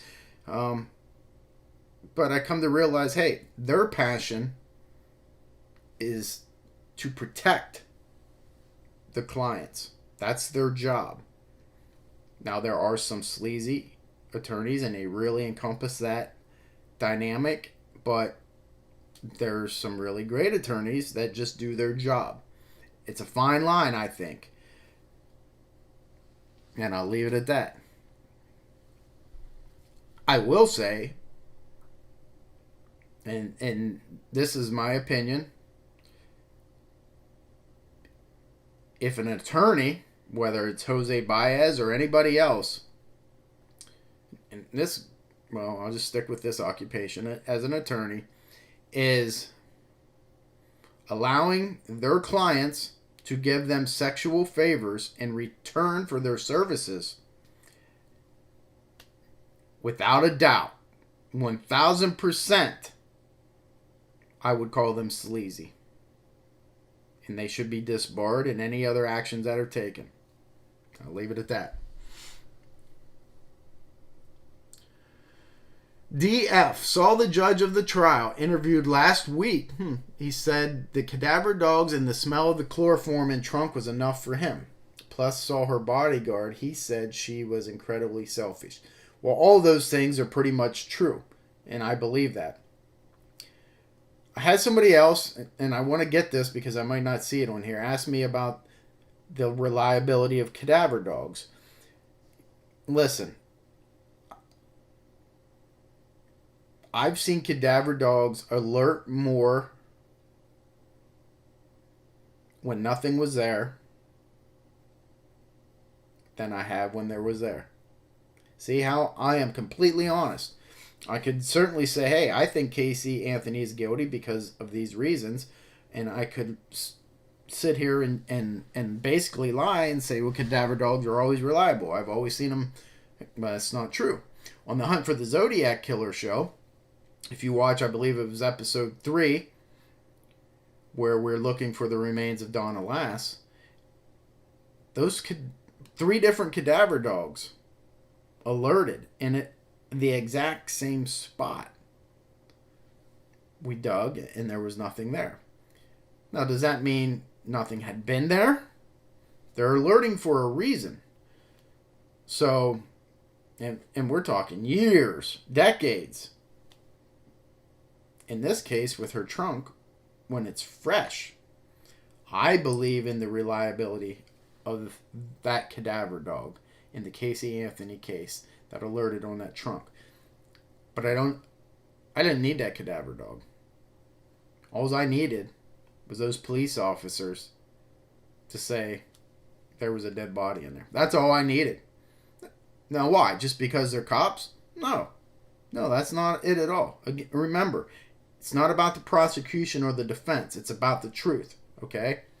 So, when you have a group of 4, 5 police officers, and they all agree on that smell, I don't need a cadaver dog alert there, but they did the right thing in doing that. And then also taking the sample from the trunk. They did everything correctly. There's no doubt in my mind that there was a dead decomposing body for some period of time in that trunk.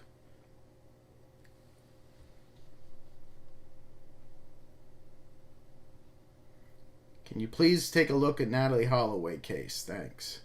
Okay, so I want to bring this up. As you know, I probably get hundreds of requests weekly, if not daily, about cases to look at. I'm never going to run out of cases. You're just not. But if you're an elite member of my channel, not only do you get to request the case, I will do that case. It may not be a week-long episode. You know, it might be a Saturday thing where I just sit down, look at it, and do that for you. But I also respond to elite member and premier members' comments. So just in mind, take that for what it's worth. But Natalee Holloway case, yes, it intrigues me. I think Vandersloot, or whatever his name is certainly responsible, but that's from the outside looking in. Edith Castle, you missed one of the most critical pieces of info. Cindy visited her father at the nursing home, where Cindy found out that Casey had written a bad check on the grandparents' account. Cindy and Casey got into a choking fight when Cindy returned home with Caylee, and that is when she left with the baby. Okay, well, see, that corresponds with that first question that I had earlier in this video, that it wasn't the father. George is mistaken on the days. Casey left with Caylee that night, according to what Cindy first told. Then she never mentioned the choke fight again. If you look on the web sleuth at that time, I don't look at that stuff, sorry, you will find a lot of info of what was happening at the time. Okay, first off, when you say George is mistaken on the days, how do you know that? Like, what source is that from? Is it from a trial transcript? I mean, he could be mistaken, certainly. But again, I'm not going down rabbit holes to unnamed sources or people that say make up stuff. You know, I need facts on that. Regardless, okay, there was a fight about things, and she took Caylee and left. That's all I need to know, okay? I don't care what it's about. Her stealing money, her stealing gas, whatever it is. She's a thief. She's a liar. And I don't know what that comment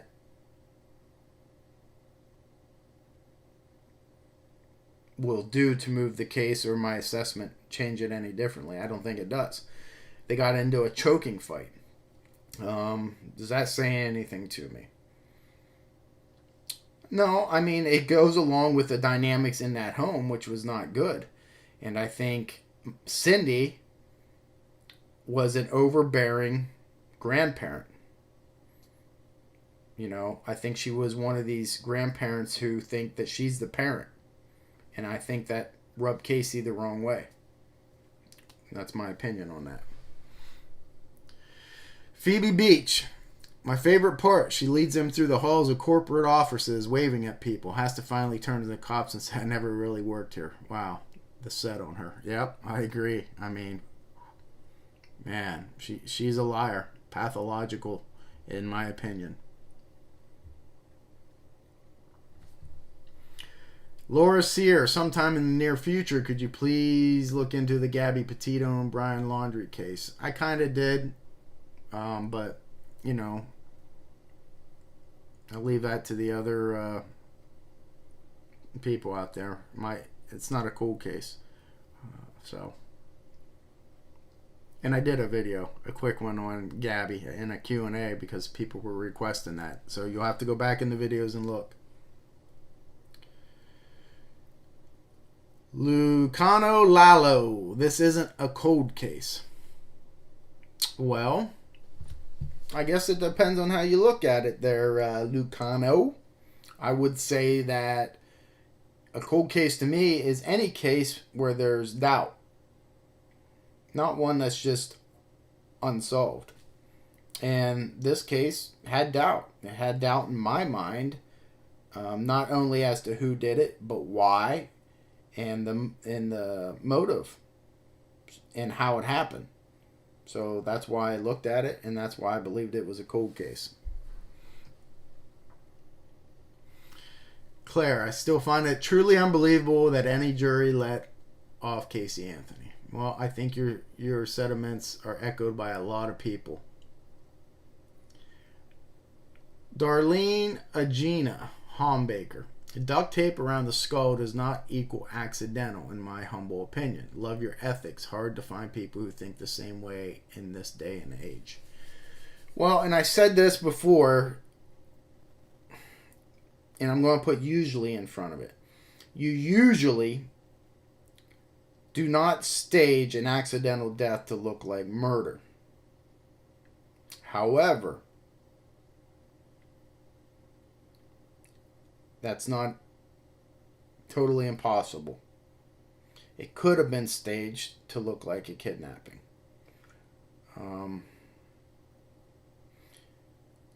I'm not sure on the duct tape. There's many possible. Listen, when somebody reacts, when something happens, people do things that you just don't know why they do it. Okay? That duct tape certainly could have been used as a murder weapon, going across the nose and mouth to smother. But why it had to have been done, why she was either sleeping or incapacitated, or she would rip the duct tape off, right? That only makes sense. Could it have been used to keep her quiet? Certainly. Could it have been used to make it look like something it wasn't? Certainly as well. But the fact that duct tape was used and was attached to that child's mouth and nose at one point in time, or at least mouth, I mean, that area, certainly would lead one to believe it's not an accident.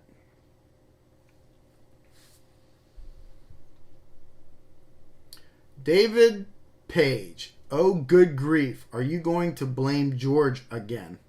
I didn't blame him to begin with. I don't know what you're talking about. This case had more evidence to convict Casey than necessary and beyond a reasonable doubt! Exclamation point. Cindy lied repeatedly in open court to benefit her daughter. She should have been prosecuted for perjury. It smells like there's been a dead body in the car. Yes, it was Caylee. Okay. I agree with you. I don't know why you're getting mad at me, saying I'm going to blame George again. I didn't blame him to begin with. Janina Carter, the prosecutor, did a terrible job presenting the case. I watched the whole trial live and thought there was no way the jury could find her guilty on the case they submitted. Everything was suspicious but never proven. We all know she did it, but they still have to prove it, and they didn't try. Well, I disagree with you. I think they did try, and I think that they did a commendable job, and we will agree to disagree. Gianni B. As for expert witnesses giving scientific opinions, the expert witness for the defense sometimes make their whole living for supporting the defense all the time. In other words, pay me my fee and I'll say what you need me to say, basically. I will say that is probably true. I don't have any evidence of that until one of those experts came and sat down and said, that's what I do. I just take money and I agree with whatever they say. I'm not going to believe that. Although I would be naive to believe that probably didn't happen.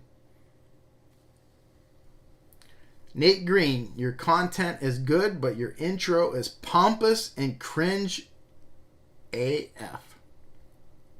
Well, Nate, thanks for your opinion on that. But I will respectfully disagree with you. And if you don't like it, move on.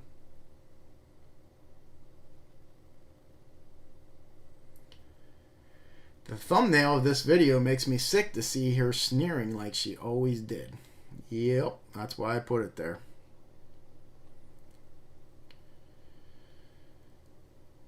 Holly Hold, I can't wait to hear you apply the detectivemains method to this very troubling case. The trial, not just the acquittal, left me feeling very unsettled. Well, I tried to apply my method. Hopefully, I did it for you, and you weren't disappointed. Mark Mack, she did it. Case closed. Nadia Zaroon, watching you on the Zodiac Killer. We had a case locally where the father decapitated his kids. When people were concerned, called police for a welfare check. It never happened.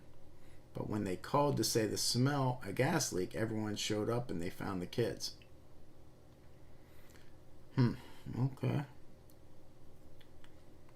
Lisa Faulkner, still hoping you'll review Darlie Routier's case, so I'll mention it again. She's on death row in Texas. Thanks for another weekly challenge, Detective.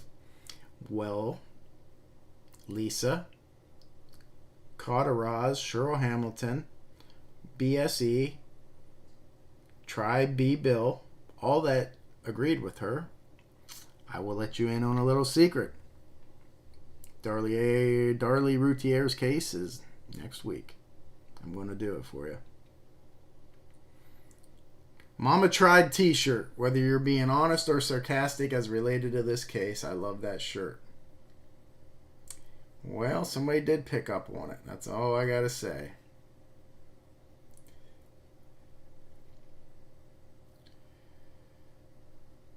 The laundry bag. Yes. Again, everything came from that house. That tells you something. Okay? It should tell you something as an investigator.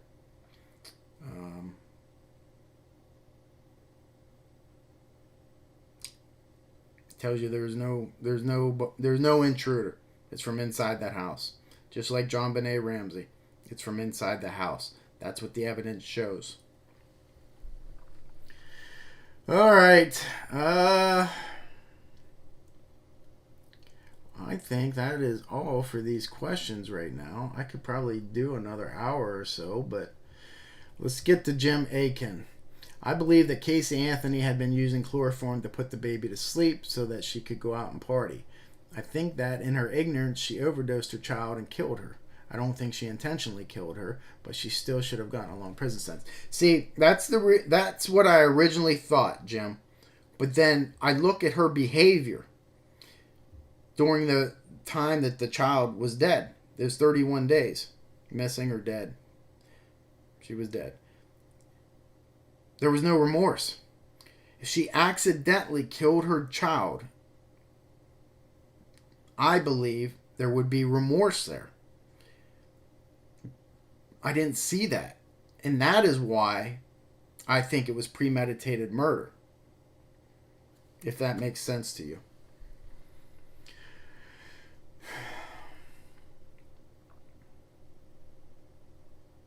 What I am struggling with, and I'll bring this up now, and I'm going to talk about it.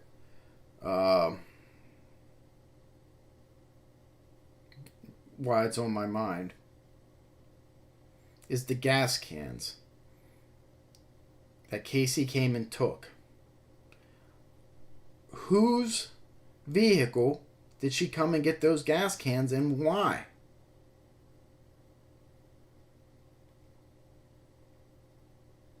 And were they full of gas? Because her car runs out of gas. That's why it's abandoned. I need to know more about those gas cans. They bother me. Because